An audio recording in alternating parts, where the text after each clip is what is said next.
做咗幾十年人，成日都覺得好疑惑，點解要慶祝生日嘅呢？點解有啲人會咁重視同期待生日嘅呢？可能有啲人覺得自己出世嗰日好重要啦，每年都有一日可以獲得受人注目嘅快感，而且仲有禮物收，唔搞 party 慶祝，人生好似冇存在過咁。其實呢個世界只有兩個人嘅生日係重要嘅啫，就係耶穌同佛祖。我每年都好期待佢哋嘅生日，因為公眾假期有得放假。不過佛誕放一日，聖誕放2日，感覺上耶穌就疏爽啲咯。如果計埋復活節放3日，耶穌總共關照我放5日。橫掂佢可以復活，點解唔試下每個月都死一次嘅呢？每次諗起呢個畫面，俾一班人圍住，響蛋糕面前許個願、吹蠟燭、互相打個卡，鋪上社交平台，俾人睇下自己活得幾充實，幾多朋友。就算年年生日，願望落空，個藍色蛋糕幾咁難食，收到啲禮物幾咁把鬼都好，人生都好似做咗好多嘢，好有意義咁樣，用呢種虛空嘅儀式感去慶祝生日，充塞無聊兼無意義嘅人生，實在係令人打冷震。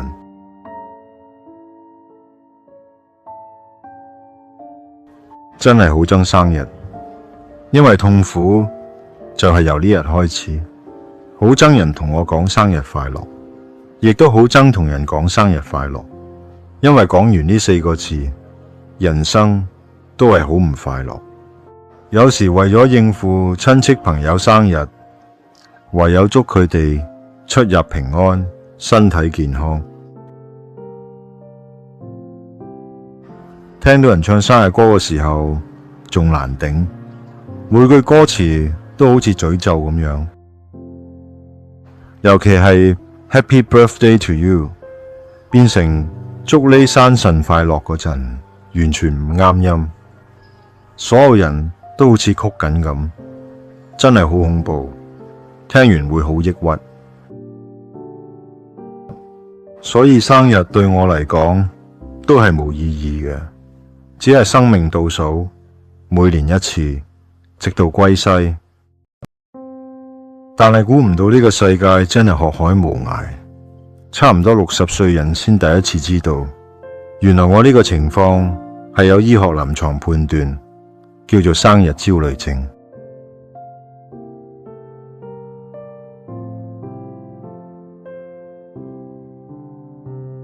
生日焦慮呢個古怪狀況，根據美國芝加哥認知行為治療中心嘅臨床心理學家 Dr. Deborah Kisson 指出，係現今社會屬於常見現象。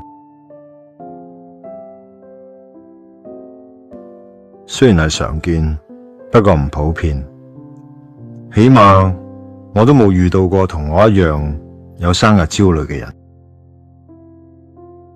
自從小學3年級開始，我就有呢種諗法，每次見到人慶祝生日，心裏面就好疑惑，明明你出世嗰日就係痛苦嘅源頭，生咩日快咩樂呢？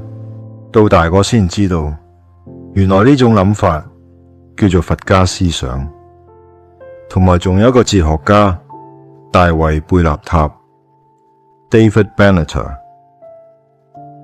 佢所寫嘅著作 Better Never to Have Been，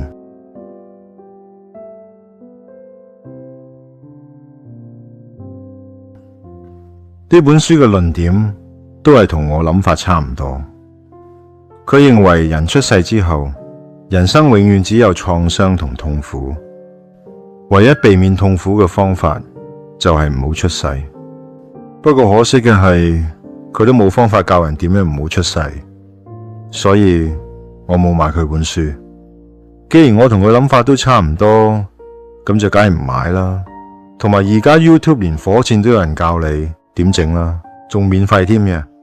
可能遲啲 YouTube 就有人教你如何避免出世，或者如何挑選子宮成為富二代。歸根究底，生日就係痛苦嘅源頭，而源頭嘅源頭就係已經火化咗嘅老豆老母，同埋之前無盡嘅老豆老母。就係咁樣諗下諗下，人生已經去到就嚟輪到我火化嘅時候，唔知呢個世界有冇火化焦慮症嘅呢？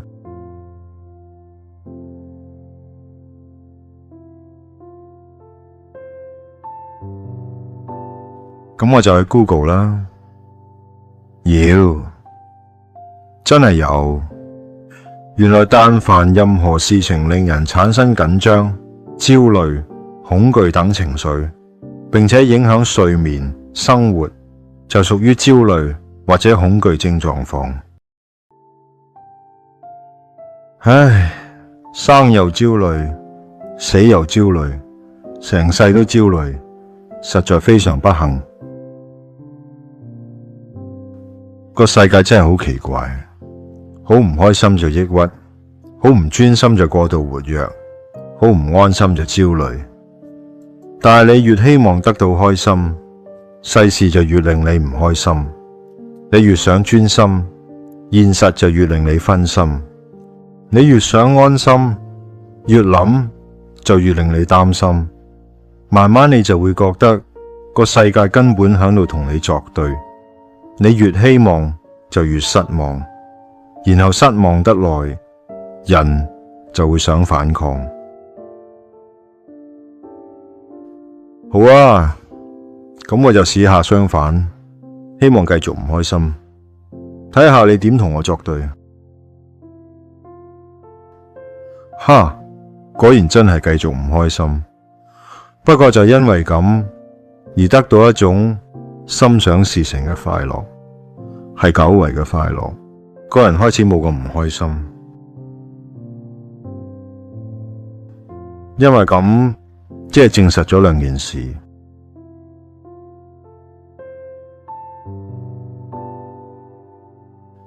個世界冇同我作對，